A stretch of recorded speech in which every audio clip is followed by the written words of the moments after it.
ஆஞ்சநேயரை வழிபட்டால் சிவனையும் பெருமாளையும் சேர்த்து வழிபட்ட புண்ணியம் கிடைக்கும். அனுமனை சனிக்கிழமை அன்று வழிபட்டால் சனியின் பிடியிலிருந்து நம்மை காப்பாற்றுவார் என்பது நம்பிக்கை.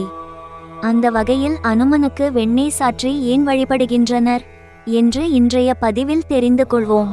இராமனின் பக்தன், சஞ்சீவி மலையை தூக்கியவன், பஞ்சபூதங்களை வென்றவன் என பல சிறப்பு பெயர்களை கொண்ட அனுமனுக்கு வெண்ணெய் சாற்றி வழிபாடு செய்வது மிகவும் சிறப்பு வாய்ந்த ஒன்றாகும்.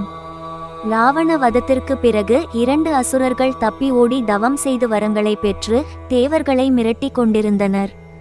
அவர்களை எப்படி சமாளிப்பது என்று தேவர்கள் பயந்து கொண்டிருந்தனர்.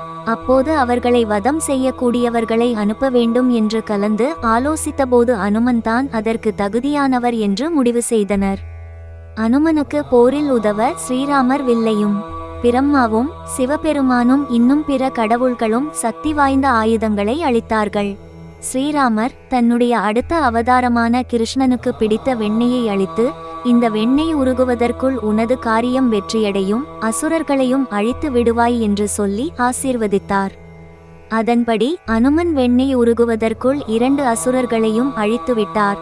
அதுபோல நாம் அனுமனுக்கு வெண்ணெய் சாற்றி வழிபட்டால் நாம் சாற்றிய வெண்ணெய் உருகுவதற்குள் நாம் நினைத்த காரியங்கள் கைகூடும் என்பதே இதன் உண்மை காரணம்.